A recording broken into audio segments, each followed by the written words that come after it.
nas je 5 miliona ljudi primilo pravoslavlje na zapadu.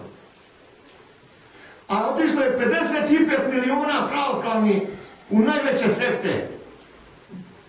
Napustilo. A njihovi oci i praoci bili su pravoslavni.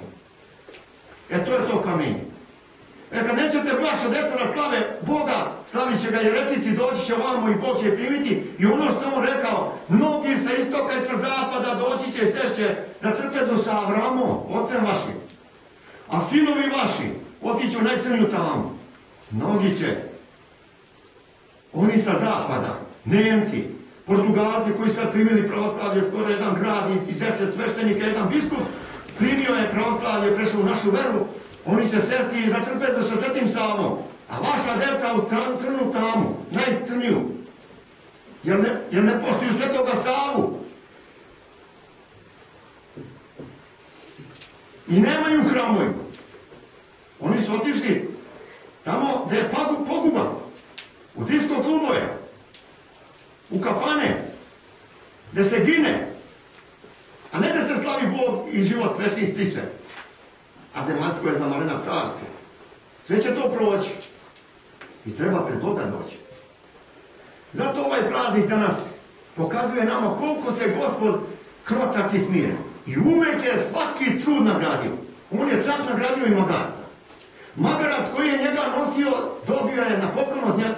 Dobio na poklon on i cijelo njegovo potomstvo da imaju krst na sebi. Svaki magarac ima od Hristovoga vremena da ima krst na svojim plećima. Ako je beli magarac, crni krst, i to vidite, proverite sigurno. To je znak da je bio Gospod i njega je nagradio. A nemojte da magarac bude veći pred Bogom nek naša djeca. Ona ne nose krst, a magarac ga nosi. Nose zvezde petokrake, simbol demona.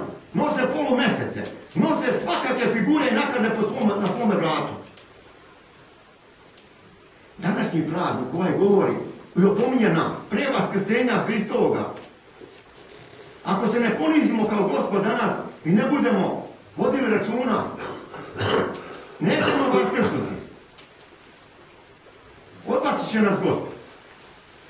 A drugi će tuđinci doći na mjesto naše. Da se napuni Gozba i trpeza njegova, sina njegovog, jedinorodnog voljenoga, koji je došao na zemlju i pretrpeo strašne muke sve radi nas, da spase nas, a mi nećemo ništa da pretrpimo sami za sebe.